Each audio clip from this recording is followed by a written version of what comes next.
And there you are.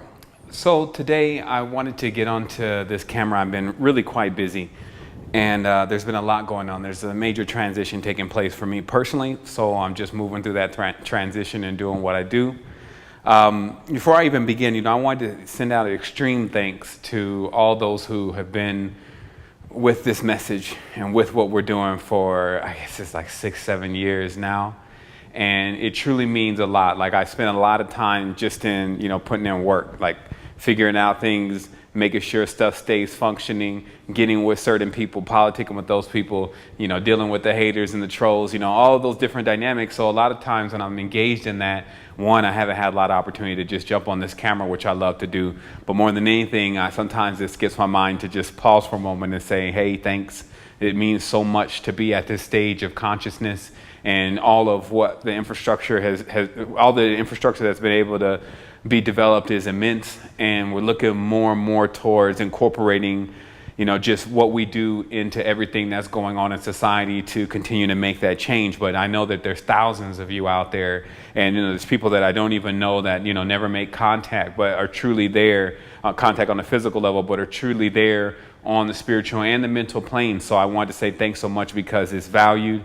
And all the people that are a part of this and listening to this, and even those in the future that haven't even got the message yet, we greet you and we say thank you, because the energy is felt now and here as long as we remain present. So today's conversation, what I wanted to talk about, I got the title, I started to say Hollywood hypnosis, but in this case it's Halloween hypnosis. And it's actually going to center around quite a few things that I've picked up along the way, especially within this last 3 or 4 months. And just some power tools that you'll be able to use to determine what's going on exactly in your reality. So the first thing that I really wanted to talk about was, just hypnosis in itself. Like, I guess before we even begin, why don't I just start off with giving you an idea of what a matrix really is, so that way, you don't steer off and become confused later on, because a lot of people say when they watch the message, sometimes they become a bit confused, and they have to go back over it several times. So we're going to look for maximum impact, and also we're going to try to do this as briefly as possible so you can get back to what you have to do. So when you're talking about a matrix, you're actually talking about an atom. So if you look into the structure of an atom, then you actually can determine what's going on in the matrix and how it's constructed, and what stage we're in right now. So this is probably not very big, but that's the center of an atom. The center of an atom is the proton and the neutron. And so let's just explain the identity of these forces, because each force is a frequency. Each frequency is a vibration, a sound, and that vibration and sound harmonizes with something, and it can connect to massive fields of data. It can connect to blueprints. These are basically the building blocks of the reality. And because everything is holographic, meaning each part contains either not only a part of the whole, but also contains the whole, then if you know how to look deep into something, then you can actually figure out the entire thing. And that is why the atom was looked into so deep. And make no mistake, even in the U.S., when they talk about the God they trust is the atomic bomb. It's the atom. And that's why even the biblical egregore, the biblical text, starts in with this character named Adam, and Adam's given all this power. So what they're basically saying is, for thousands of years, since we've entered into this out of the all-knowing state, I'll say, then fear has crept in through thought. And what thought does in creating this fear of the unknown, it creates to where we come up with a concept of external gods that are not actually a part of us or inside of us or us, but actually hanging out somewhere in the sky or whatever. And that when you call upon these gods, then they respond and generally fix whatever problem that the person has. So in most cases, people have a problem with, let's say, raiders or warlords and even people next door. So they pray to their God to defend them and to protect them, and even sometimes obliterate this person that they don't like. And this is kind of the state that humanity has begun to slide into with the advent of thought and confusion and moving out of the all-knowing state. So what you then see is you see this volley of power going on back and forth between thought forms, because in every tense, we can fuel and create something when we put all of our energy and our ideas into it. And this is eventually going to get to how Halloween functions. So just so you understand, in every tense, one of the most minuscule things that we've ever been able to crack into and uncover is the atom. Now, of course, we're into nano, but for a while it was just atom. And when harnessing the power of the atom, it became the atomic bomb. And so how this translated over to the atom becoming God is actually that now, if, let's say, the United States as a whole is praying to a God to obliterate their enemies, they are praying to this atomic bomb because that's who they trust to keep them protected from these enemies. They're not into the whole side of the spirituality, the spiritual aspect of that. And the reason is because back in the old days, when spirituality was seen as the greatest power, that's what everybody dealt with, and that's how everyone functioned. That the more will that you can bring up, the more people that you can get to believe in that, the more you can create relics to focus people's energy into that, then that was the power system until the advent of the technological field of digging deeper into things like the microscope, seeing all these different organisms, and then there's obviously weapons that are now developed that are just bacteria. And even looking deep into the brain and neurology, there's weapons developed so that mentally you can be put under attack. They call these psychic wars and silent wars, right? And so every time mankind has tried to search for a God, they are really saying they're trying to find a weapon. And that's the whole ideology of what you're dealing with in the Matrix. Now, the construct of the atom is actually how the Matrix is constructed, and I'm going to explain that really quick. That what you have inside of the atom is, in the nucleus, you have the neutron, okay? So what happens is that anyone's concept of this good supreme being that, is the best one, the perfect one, they're actually thinking of the neutron. But the interesting thing about the neutron is it's neutral. It doesn't judge. So it's not taking one side or another. That's why people say, well, if God exists, why is God not doing something about this? And it's because about this, the neutron is in the all-knowing state, so embodies all this. The neutron is around us at all times, but it is not doing what the proton is doing. And that's what's next to the neutron in that cluster is the proton. And how the proton is functioning is the proton is basically the embodiment of the masculine, or divine masculine, if you want to say so, the positive force, okay? And in this positive force, there's a constant pursuit of penetration. Like all of the P words have to do with this protonic or propulsion force, okay? So it's actually what's sending out the energy. And the reason why it's sending out the energy is because what is rotating around it is actually the electron. Okay, and this could be referred to as the elect lady. Okay, and this is coming from different systems of people who've broken down this atomic structure as far as how it is related to occult matters. So these electrons, and this is a crude symbol because what you really get, meaning that my drawing is not that the best of it, but what you get is basically you get the atomic symbol, and I'll probably do that in graphics on the screen because my drawing is not going to handle it all, but that's easy. So what you get is this atomic symbol. Now the interesting thing is the electrons, which are negative, are actually making this motion around this atom. And what's occurring in that motion is attraction, basically the same attraction that the male has to the female, or anything that is on one side has to the other side. That's the easiest way to put it, because sometimes people think that when we're talking about masculine, feminine, or divine feminine and divine masculine, that we're talking about a male or a female, when males and females on this world actually have a male and a female side to their body. Right? So there's the spirit and there's the flesh, there's the left and the right. So we have masculine and feminine inside of us. So when we're trying to really look deep into these forces, what we really should do is just basically look back into like what is the force that exists behind female frogs, if we're looking for divine masculine, female rhinos, female spiders. It's not just a female human is what I'm saying. There's something else back there. So what we're finding is that through this dance, because that's what it really is, through this dance around this center, what's created is a hexagon, right?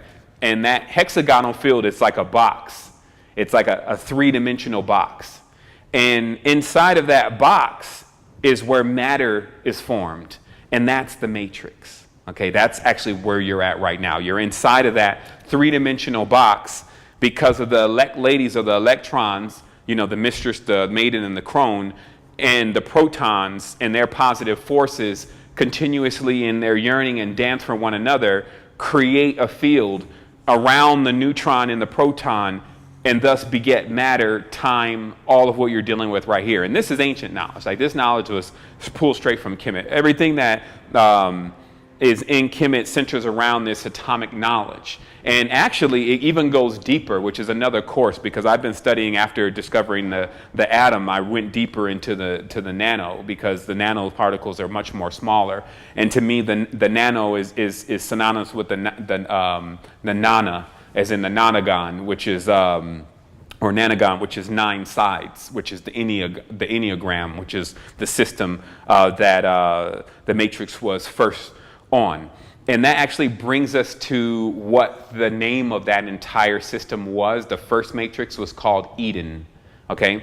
In this sense of how you understand it in your language and how your interpretation and triggers are going on in your mind. Eden, the perfect garden state, to where there was harmony with the animals and the trees, and basically a paradise. So that was the first matrix. Now, that matrix is still running. It actually still exists. Matrices that are perfect go on infinitely, just like the atom has an infinite energy system. It's perpetual. So what happened is that when invaders and, you know, bad Nasut Bittis or pharaohs and, you know, and Hyksos and sorcerer magicians will be a philosopher kings, and all these people started getting this knowledge, then obviously there was an idea that was cooked up by many different societies. They were all kind of like in a race to finish the idea of creating not only a new God, which is what you see in today, like everyone in these different nations has different gods, and those gods go to war, and they call that the war of the gods. But the truth is, it's actually the war of the technology and the building of things that can destroy the other person. And that's actually what the race is. So now what you're dealing with is matrices inside of matrices, because what these societies had done is they took this knowledge, first just the knowledge of the masculine and feminine attraction with one another. And nowadays it's like the epitome of that. It's like everything you look at, there's either some booty or some abs. And it's either gonna pull or push in a certain direction to draw you closer towards whatever it is this person or this company is trying to get you to buy or patronize in. And the larger that these companies become, I mean, the same thing, right? Because companies have the same rights as citizens, according to things like the Bill of Rights and, you know, the constitutions and how all that's put together, then when you have a massive company, what you actually have is you have a massive egregor, or eidolon, or a thought form that can move, that can think, not only with the components that are actually inside of it, but also from a spiritual level, from an atomic level, from different levels that it continues to develop itself. So let's say in the average company, you don't just have people who know how to operate computers. You have people who know how to clean bathrooms. You have people who have knowledge that they're not even using in the company, but they're still yoked with the company. They're still in agreement with the company. So that knowledge is accessible by the egregor. You have, especially in very complex firms such as Merck, Pfizer, you know, you have mega minds in there that have studied every single chemical and molecule, and all those belong to different groups. So what those groups do in many respects is they create their own matrix and their own nucleuses. And when they sell something to you, or they try to get you to buy something of theirs or become a part of what they're doing, it actually takes a form of hypnosis in order to be able to accomplish that. Meaning that even the simple act of a person liking something and being attracted to something is actually a form of hypnosis in one way or another. It's a form of self-hypnosis. So obviously there's levels of hypnosis that are much more aggressive than others. And in fact, in the society that we're living in, the Western world especially, their form of hypnosis is so strong, it has the ability to not allow anyone that is involved in the structure that doesn't start making an attempt to break out even know what's going on. And the best example of this, I believe personally, is actually Christianity, because for people who really have studied Christianity and really got involved in it and been in that state of mind and actually made it out of that, they know exactly what I'm talking about. Because what happens is, while you're involved, you can find, through this convincing and this repetitious nature of programming that's being used, you can find yourself not even questioning at all some of the most simplest things to understand when you just have common sense, such as, if God's so great, God's so powerful, and God doesn't like sin, etc., why doesn't God just end the whole thing, right? So then there's this whole long story of why God won't do that. Simple stuff like, if Adam and Eve were the first person, but then Cain went off to the land of Nod, as it says in Genesis, and married a wife, who was this woman? So there's tons of things, right? So you won't even see these things at all, though, or even think to question these things when you're involved in just the seance. Okay, and because that's really what's going on. When you're involved in the singing, that's the Beyonce. Okay, people need to understand what these names means. You know, when you're involved in this ceremonial aspect of tying yourself into something and believing in something, and you're using common things that make you feel good anyway, like dancing, singing, being with friends, being with people that you can connect with. And if you mistake that, how that's achieved is through this common integer, and that means that common integer is true because it causes that, then you've kind of went off in your own thought, in your own gander, right? Because truly, each experience has to be seen almost as separate, and each thing has to be examined. Okay, I like this connection with this person, and bam, I like the ideology of some of the people around. Let me study the doctrine. Major flaws in the doctrine. Maybe I should go and tell them about this. So it's like, methodically, you take yourself through this whole thing before you commit to something. But again, that never happens. And the reason why I wanted to bring that up is because we're doing the same thing now, but just on different levels, meaning that not questioning exactly what's going on in the root to what is bringing and funding and driving the energy into this thought form and this egregor, right? So that's one form of hypnosis. So those people who've made it out, now they're able to look back in, and then they're looking and they're like, man, that's crazy. Why would I believe something like that? And then they even see, the whole slavery thing and how it's necessary that, religion become the opiate for the masses to give them this hope that something's going to take place that never actually occurs, that, this guy, Jesus, hasn't been back for the last 2,000, 3,000 years, yet people are still waiting, and their lives only last 72 years. So all of this stuff doesn't even make any sense to the mind that's out of that hypnosis. But remember, the mind who is in the hypnosis, they don't see it. So that's the thing is, what's said is, in the crazy person's mind, they're totally sane. Okay? So we too have driven ourselves into some level of insanity, multiple levels of insanity, because every time that we go into using and operating things that are related to this current matrix, which is technologically strong, we almost, again, put ourselves under some level of hypnosis. And if then the hypnotizer doesn't have our best interest in mind, right? Because some people have used hypnosis as a way to work through trauma, right? So this means that they have to trust this person that is going to put them under this hypnosis and help them walk through this trauma, and so they can release themselves of this bondage. But if you're dealing with Sony or you're dealing with CNN, you definitely can't trust them to wake you up out of the matrix or the trance, the sub-matrix or the trance that they put you in. So thus what we find then on the planet is actually a couple things going on. One, a non-realization of how much power you truly have, how you can literally project the reality in front of you as you walk through it, right? That's the level of the power that we're talking about with your form of consciousness, which has no limits because it's all-knowing. And I'll explain that very briefly, the all-knowing state. How do you know that you have it? Well, just recently there was a video circulating around about a guy who woke up from his coma, and now he's speaking Spanish, right? But this is not the first time. They had another one where a guy had woke up, he was speaking Mandarin. And just recently, one of my friends, she told me about another lady who woke up and she was speaking Sanskrit. And none of these people knew these languages before. And then there's even more to this. There's like savants and those kind of people who, when they have a certain problem with their brain, and then all the energy is then diverted into another area, then they are able to extremely excel in that area, but sometimes not in other areas. So, and that's of course a savant. So what we're getting to here is that inside of our consciousness, inside of it, the nucleus of who we are, there's a neutron or all-knowing neutral state. And the reason why I'm here on this conversation with you today is because I want to tell you that what's going on in the Matrix right now, all these biblical predictions and biblical traditions and all this stuff is actually a clock. That's why Zodiac and all this stuff is set up like a clock. And this clock is ticking towards certain events. That's why it's rather easy after a while when you understand the mechanics of things, of how to predict the future and how also to avoid getting involved in futures that others are predicting. And then what I mean by that is that, see, it gets to a point to where it's not just human beings doing this to you. It's not just companies that are doing this.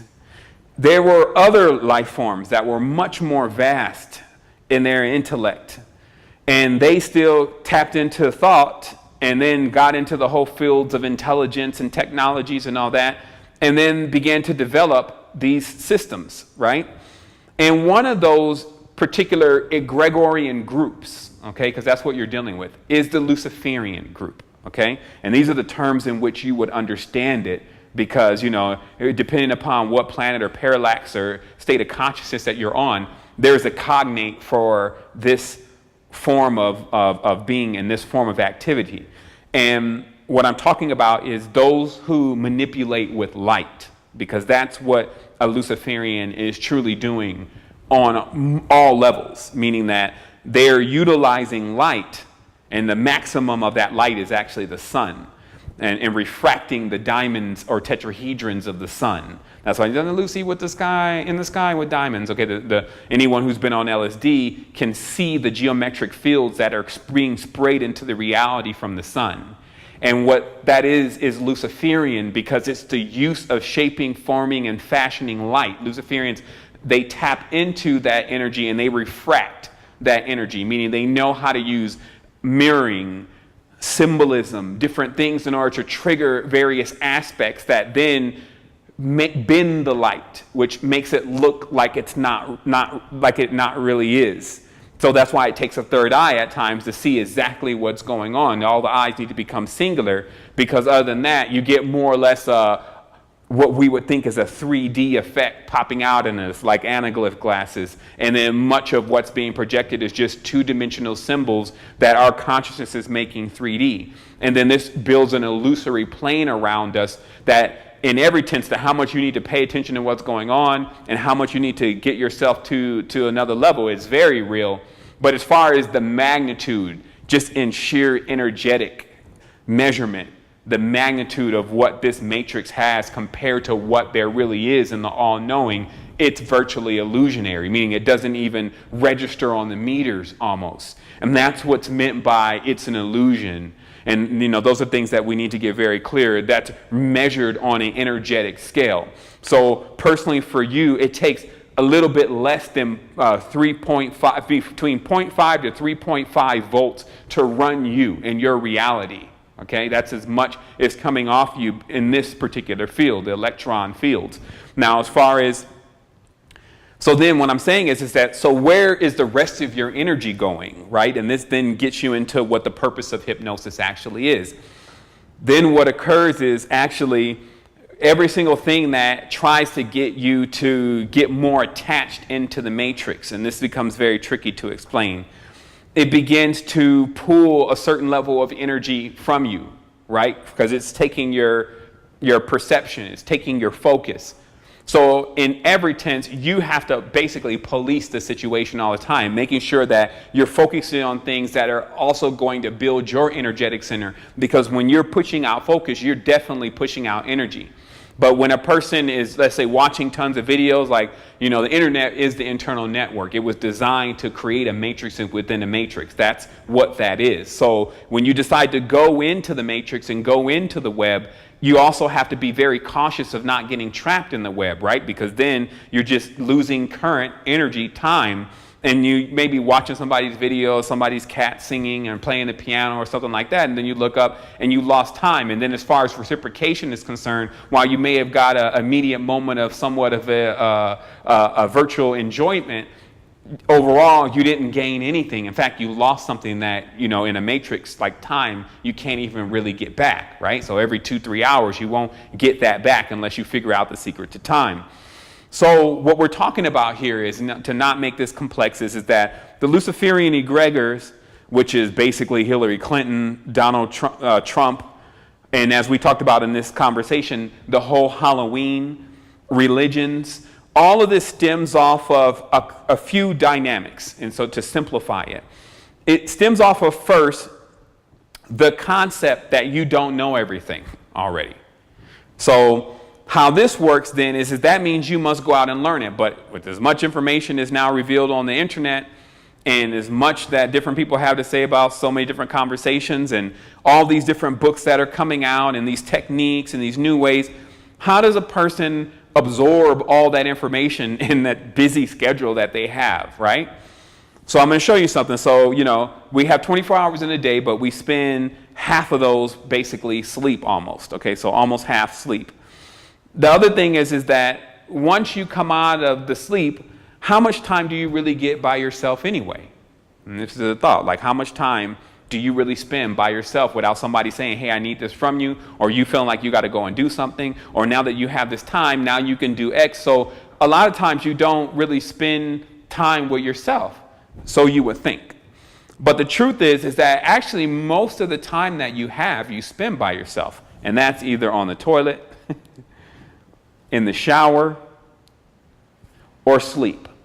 So if you add the time up with the toilet, the shower, and the sleep, you actually spend at least half of the day by yourself. So this means that if you don't have things that are going to excel and allow you to focus on you during those times, including your sleep, because you can listen to frequencies, you can get yourself prepared to go into a journey and travel while you're asleep. So then you won't have any time if you don't take that. And if you're imagining that during the day, especially for the average person who's, at least stabilizing themselves in this matrix financially, if you're imagining somehow during the day that you're going to have time for being able to get in depth like you need to get in depth with yourself and tap into your all-knowing with all these different things going on, you need to utilize the toilet, the shower, and the sleep to be able to do that, because there is no other time. So that's what we're going to focus on today. We're going to focus on about how to get out of the hypnosis, okay? So what I was explaining to you is that, see, how the Luciferian egregores work is that obviously there are tons of secret societies that are out there, more than most people think. And in fact, since most companies operate on the same mechanics as Luciferianism, the biggest secret societies are the ones that are out in the open that people don't know are societies. So when you look at major companies in many contexts, those are secret societies because you don't know who the shareholders are, the chief shareholders, and the people who are actually conducting, how they're going to keep selling you this product so that they can keep their egregor alive. See, because the thing is, it's not just that fat cat that's on the top with all the boats and the yachts and $14,000 a day on the suites at Four Seasons and all that. It's not just that person. It's also the ideology that the entire life form itself, the employees and all that, make up one gigantic body. So even the head of that body does not want to fire 2,000 or 3,000 of its employees that it has under its control and has at its disposal to continue to spread its tentacles into the matrix and keep creating more sub-matrices through the realities that the people who work in those organizations create with their own consciousness and their unity and being inside of that body, right? Like that's the only time people really work together is when they get to work. Then when they leave and they go home, then they start arguing with the people who truly care about them, people who are preparing the food for them, people who are giving them real knowledge about how to get out of the matrix. But that's because everything in the matrix works in action and reaction, proton and electron. So that means that if a person's having a horrible day at work and they're just made to suck it up and keep doing what they do, then all that's going to come out when they get to the house. And it's the same thing. Like I can give you another simplified version of it with the music industry. See, they came out first with the good music, the Temptations, and then finally, you drive down the road, you get, Brian McKnight, and then you get, Boyz II Men, and now every culture has their version of these same kind of characters. And then all of a sudden, now people start getting tired of that, and then the kind of the rap rock moves in, which gives a nice, the R&B / rock moves in. That's kind of like the Prince. That's kind of like even some of the stuff Mike was on. And then it makes this bridge and fusion between the two, and then rap is born. And then rap starts taking things down to where it is now. Everything is facts. So facts are what you see going on, not what people intended. Just like, with Black Lives Matter movement and the Occupy Wall Street movement, the facts are not what people intended, but what happened. So like, where's the Black Lives Matter movement now with their progress on just the overall goal of getting people to have more freedom? They've become basically an outlet to be utilized to catalyze more hatred. That wasn't their intentions, but that's what occurred. Same thing with the Occupy Wall Street movements. Because there was no plan, there was a great idea how to use social media to get everyone together and to create these groups and these awareness marches that would appear all at one time, and people would leave the job. But then when they would get out there and talk, they didn't have a plan. So people were dispersed after that and also disheartened that they can do anything. Same thing right now with the Native Americans and the water situation and them building these, pipelines, etc. So those people are out there struggling, and the most everyone can do is put it on Facebook and put it on Instagram. But can they really show up in astral bodies or helicopters or whatever they have as their form of defense and shield the situation? No. Because hypnosis has people believing that if you don't tap into your all-knowing and create your field around you, right? It has people believing that if they don't, that they don't need to do that, right? And that if they don't do that, then they can go right into any of these situations where you have these egregores that are already built, and then now a person who doesn't even understand the concept of that is going to try to go against something like that, right? And it could even be one of their own people after a while. You going against an egregor, it could even be their lawyers are in the same tribe as the people who are actually complaining, right? So this happens to at least melanin, it happens to melanin dominant, melanin recessive people alike. When you go against the man, you may find that it's a black person on that other side that you're now going against, because their concepts and their ideologies are not harmonic with what you're trying to experience in your reality. And this is the matrix, but it's not just the matrix. These are sub-matrices, okay? So what matrices are then, if you really want to get into what we're dealing with here, is matrices are basically hexagonal mazes, okay? And that's why in the series Westworld, I believe in Lost, Pan's Labyrinth, all these different movies are basically showing that inside of the consciousness, the brain, the head, which actually comes from Orion. They showed you in Egypt that all the parts of the brain are actually from Orion. That's they gave them their mind. So basically what's inside of the mind has receptors that directly receive commands and directly receive transmissions from all of these programming points that are out in this, what we're calling space, right? Which all this stuff is just a holographic morphogenic field, right? So let's simplify this. What I'm saying is everything is vying for your attention.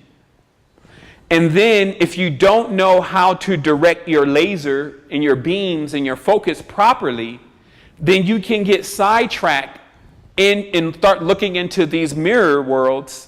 And then get into a level of hypnosis that despite you're in the reality and you're around people and all this, doesn't mean that it's actually real. Because in each person, they're experiencing the consciousness the way they experience it based on who they are. So this means that if for some reason they come unhinged, and then somehow we're imagining that they're thinking like everyone else, then we're mistaken. In fact, nobody is actually visualizing the world the same way as you. And that's why when you shut down, when you close your eyes, you go to another space, or you feel what you feel from going into wherever you go. I don't. You see what I mean? So basically what I'm saying is the central character in this entire theme is you. What egregorian consciousness and concepts are designed to do is to divert your attention from that. And that's what technology also is really about when it's used in this malevolent way of basically just making you pay attention to it. And this is why when something happens now, it's very easy for it to affect the matrix when it comes across the media channels, not because this is the first time any of this happened. Things even worse happened 120, 130 years ago. Like, look at the slave trade. You know, look at what happened over there in Poland. Look at all these different things that have gone on. But the thing that we didn't have was the internet, or this component that was allowing us to not only view everything that was going on in the world, but also comment on it. And also even connect with other people that were involved in it. We didn't have that unifying component anymore. So let's go back a little bit, because there's one more secret that I'm going to reveal here. And that secret has a lot to do with the animals. Because when you really want to understand where you come from, since I now know where nothing comes from, when you take everything back, like I said, if you take the human lineage back, you get to 2 human beings. Okay? That's math. So you could say then, to solve the riddle for yourself, that, and then before that, there's just the all-knowing state. So the all-knowing state doesn't exist with the frequencies, it doesn't exist with the languages, it doesn't exist in thoughts. There's nothing to think about. See, the thing is that when you're in all-knowing, then you're not in fear, because you know what the outcome is going to be. Imagine a person in all-knowing state with fear. It doesn't make any sense. You already know what's going to happen. You already know how to deal with every single situation. There is nothing but neutrality and calm in that kind of being, whoever's able to achieve that. So this is an important thing, because the only opposite to that then is actually being in the chaos. And that's why the matrix is referred to as the chaos. And how the chaos really creates itself is through the fear, as I talked about earlier, of not knowing what's going to occur next. And that's exactly how the world has been hemmed up right now. It doesn't know, what's going to happen when this person gets elected, and, what's 2020 going to be about? Is that going to be in the world? Some people say in the world is going to be in November. So it's going to be a constant that, if you want to know why that's always going on, why people are always doing that. There's going to be a constant that going on, as long as people rely on their thoughts to try to figure it out. Because thought, again, when you're thinking, means that you don't know. And then when you don't know something, then you put yourself into this fear. And then fear eventually leads to this scarcity, because there's a fear of death. So that means there's a fear of time running out. And this time, which is current, which is the only true currency, the concept of time, which is fictitious, right? Except for under those who have been hypnotized. This concept of time then creates an idea of scarcity. Well, there's simply not enough. There's not enough time. So I need actually more current. I need more money, because now time becomes money, as they say in the business world. I need more money so that I can buy more time in this space, so that I can get the things that I want to enjoy in the time that I've been allotted. And I'm afraid if I don't get that, because my time is going to be over soon. This is in the mind of a person who's extremely hypnotized by the matrix, the sub-matrix system, right? So then, as this goes on, then of course they're willing, just like the companies now, to do anything to get ahead. Even if it means selling a bad product that's not good for you. A product that's got radiation coming all out of it and is going to burn all the cells in your head. Selling you a screen before the research is done about how the screen is going to affect your eyes. Giving you a chair before the research is done that figure out that you should be really standing. Giving you a medicine before the researchers found out that you can even assimilate that kind of mineral in your body in that format. Basically giving you anything that they can give you in order to attract your attention and your power and your energy. And that's sub-matrix stuff. Then you have behind this matrix, now again, the businessmen of Wall Street and these people are not the first people to discover the matrix. They were in the blueprint of it so they can create their own. There were entire empires, okay, where they had sorcerer kings and sorcerer queens that put the entire nation under trance. And those empires are still there. They're still laying in sub-matrices where the spirits, and this is how you explain, where is everybody? Everyone is actually here now. Either in their animal form, their insect form, or their human form, or in some form or another. There's a countless amount of things that are here. And just like when we first discovered the microscope, and this is what I keep telling people, like, you got to realize that the Royal Societies and all these groups, they went on, they found out this knowledge. And where they have you at is still thinking we're still trying to find life in space, like since 40 years, 50, about 40 years, I've been hearing this story. I'm not that old yet, but 30 years at least, right? and we haven't found life yet, and all these different, we don't know who God is, and these arguments about science, and now it's a flat earth, now it's a round earth, now it's and all it is this continuous, hey, I don't know, why don't you think about it, right? And then what that does is when you give it the jewels, when you give it the energy and you start thinking about it, you start going down that path, okay? But unfortunately, if that path leads to a dead end, now you're stuck at a dead end in a maze. Now, every path going through the maze looks like it leads out of here. But truly, the only one that knows the way out is you, because the way out is the way in. And where that is, because you're the only one that can hit the switch. I can explain to you about it, but you have to hit the switch. It's in your all-knowing state. And how you know it exists is because you have people that have tapped into that, and then all of a sudden, it just starts flowing from them. Some call that the zen or the zone. So one final thing here, since the clickbait was, as they say, was Halloween hypnosis, it's necessary that we talk about it. So then, if what I'm saying is true about these sub-programs, sub-hypnosis matrices, what is Halloween then? Okay, and now you're starting to get an idea of what's going on. Halloween then would be run by a goddess. I believe it's Gotas, a goddess egregor. Okay, and what that is a malevolent thought form. Like the idea is not even the concept of peace and to assist you with balance and to help you heal and to give you pleasure and passion and energy and bliss. It's all the exact opposite. It's like taking a trip through a programmed game of destruction, right? But of the most horrific kind, a complete dismemberment and a degradation to who you are as a human being. To dress up as some dead ghoul, especially when death is not even real, and to put that into the mind of your children. Okay, to put that into the mind of your children and to authenticate and write it off and to sign it as their parent, that it is okay for them to accept in their mind and in their consciousness, not only death, but an after death that is distorted and demented. Okay? And then you start asking yourself why you can't get ahead and why you can't get to the next level when you invest all of your energy and you encourage others to invest their energy too into something that completely obliterates their consciousness and fills their minds with phantoms, so they become haunted by illusionary beings and they begin to resonate with egregores that have always brought about destruction, things that can never be destroyed because they just lie out there waiting for someone to tap into that resonance and that frequency, right? So that's actually what's going on behind the curtain. Is the inventors of Halloween are the inventors of the darkest states of consciousness in the hypnosis that you can ever go down the road of.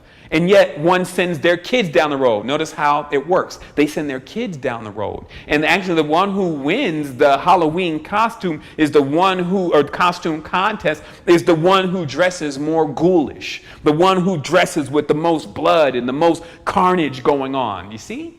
And then just like some of the master teachers, like Layla Africa talks about, you go and you jump on this roller coaster and you go and get the crap scared out of you. But what do you think that does to your organs? What do you think that does to your body? Okay, so you got the Halloween thing. I don't need to drill it into you anymore. Stay away. Now, the last thing is the deepest story, because the story of the animals actually gets into why Lucifer was given the symbolism of the pentagram, okay? And now we've at least been able to connect the pentagram to Phi, or Pi, the bodies. We've been connecting it to the bodies, even the inverted pentagram meaning the body upside down, right? But of course, that's just when you're thinking about it. When you know about it, then you know that the pentagram is the spell. That's why the witches wear the pentagram, okay? And they say, that's their most powerful symbol. So the pentagram, in the all-knowing stage, the pentagram is actually the spell itself. That's why the witch's symbol is the pentagram. And obviously the New Age movement has come along. They're like, well, the pentagram means this and the pentagram means that. And all that is true. But what they're explaining is actually all a part of the spell. Because what the pentagram is used for by Lucifer is to shape form and fashion light, to basically carve light. So the bodies are actually carvings of light. And what makes the physical body is the coagulating of that light so that it becomes dense on an atomic level. And then that forms a physical body, while there's actually a light body, a chakra center system that actually is projecting and refracting light in order to keep things around you and you static, meaning actually in appearance into the three-dimensional matrix, okay? So how the pentagram then is it's the spell. So what the spell does is it actually makes you see things not like it truly is. And this works on all levels. But the most impacting level is actually what you see in the people that are around you, that you actually don't see their animal body or their power animal.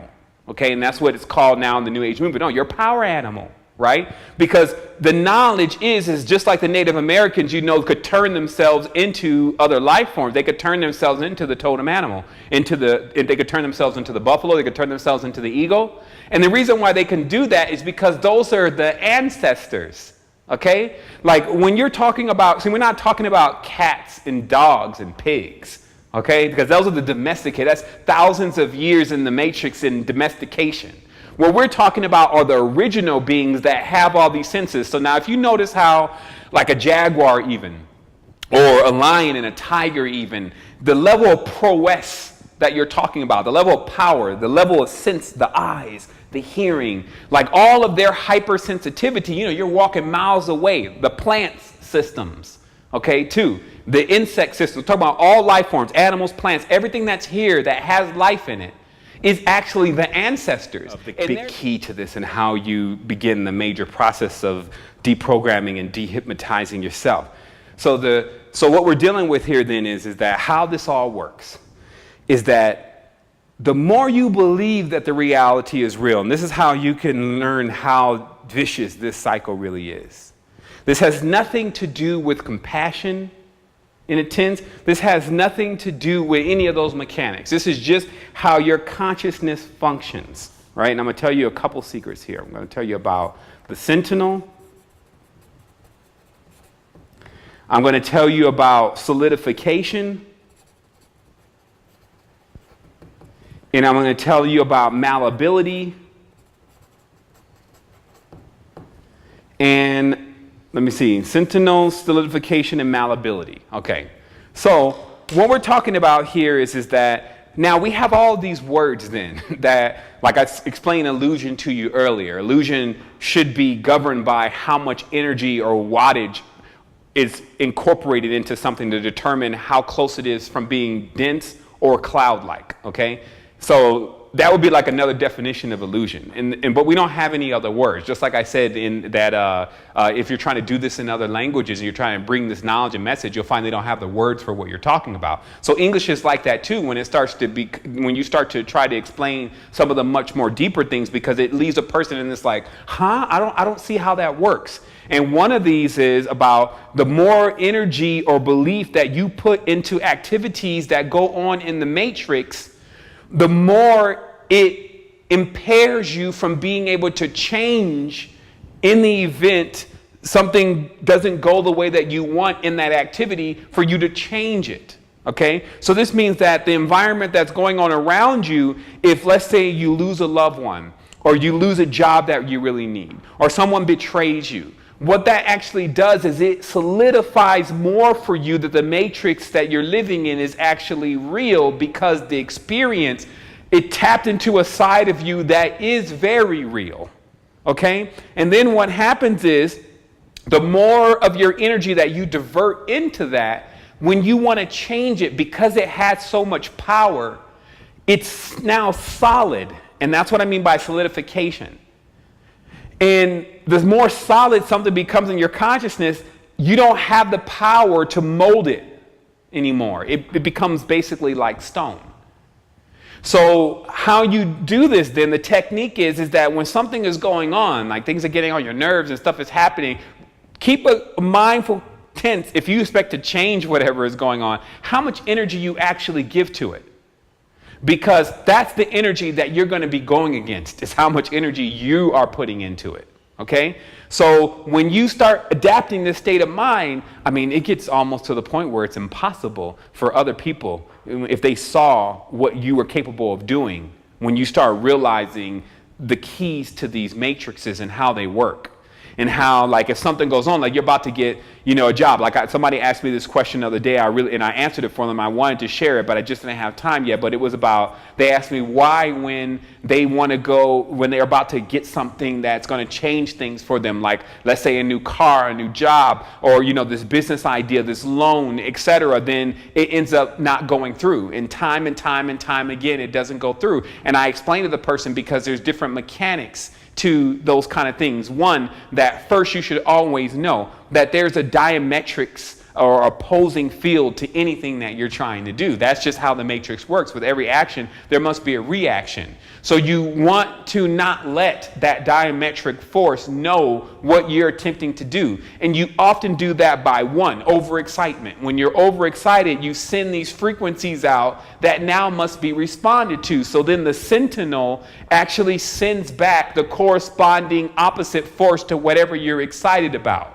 So the easiest way to get excited and to not be detected is to actually do it all within and have that calm, all-knowing peace and let it fuel that, especially before it's about to happen. And then the second thing is that, because I call that, when you get excited and everything about it, I call that eating the energy before it even arrives. It's like, you just, oh my goodness, girl, I'm going to get this car and we're going to be out, we're going to be having fun. Finally, I'm glad that my credit, I don't know how they approved it, but they did. They called me yesterday. And then, 2 weeks later, when you're like, hey, what happened to the car? They said, girl, did you know that they canceled my credit card? And then they found out. And then they're wondering, well, why that happened? Because you ate it already. And on top of that, here's another thing.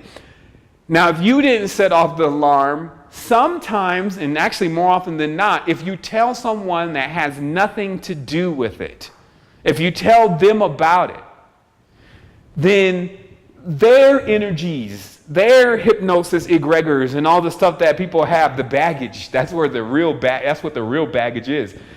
It detects it.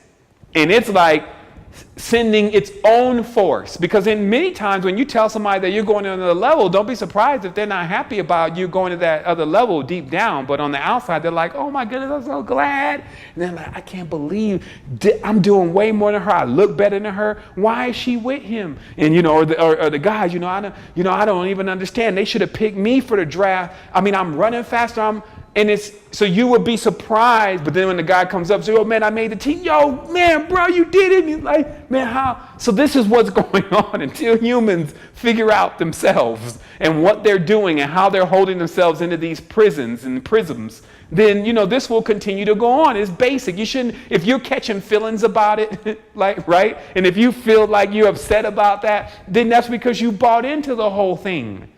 And that's what I mean, when you buy into it, then your currency is out there, and then now you feel like you need to get paid. And then what happens if you don't have any currency to draw from anyway, then now it's going to be on credit. So the thing is what I'm saying is, with mechanics like that, about getting things accomplished, you have to know this kind of stuff if you're expected to make major things happen. Because when something major is about to happen, you just, except for people who are directly involved in it, until it manifests, because there's diametric forces that want to prevent that from happening, because they are designed to just be the opposing force to whatever you're trying to do. So you can make your yoke easy and your burden light by not doing that. This also is basically the same concept of lucid dreaming. When you're in the lucid dream, then you're literally doing this technique of where you don't want to grab too much onto the dream, because then you'll wake up. And then on top of that, you don't want to fall too, get too relaxed, because then you'll sink into the dream. You'll fall asleep. So you're kind of like riding this wave. It's the same thing in life. In your experiences, you got to just ride the wave, because other than that, then you put too much energy into the illusion. And then when it comes time for you to change it, because it's still a morphogenic field, most people don't understand the keys to manifestation, but this is one of the major ones. When it comes time for you to change it, then you can't change it. So that's it. That's all I have for you today. It's just because this is packed with knowledge.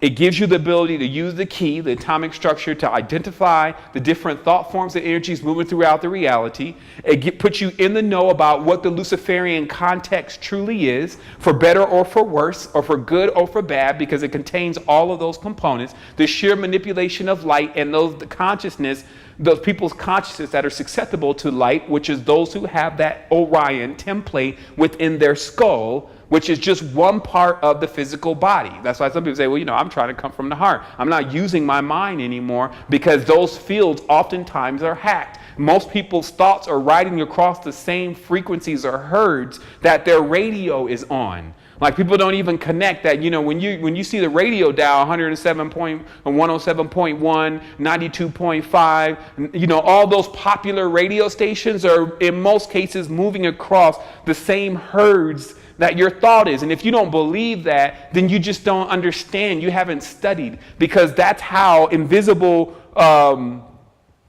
conversations that you call telephone, cellular phone, even pictures and data can get from your device, which has no visible cord, to another person's device through the air that they have no visual cord on either. How does that work? And it's because it's moving over frequencies and wavelengths. Those frequencies and wavelengths are everything. The study of manipulating frequencies and wavelengths is Luciferian. So it's not that any of this stuff, they put the big face on it, they put the dark demon on it. And the reason is because anything that they hide behind a monster, anyone who has fear will not go through there.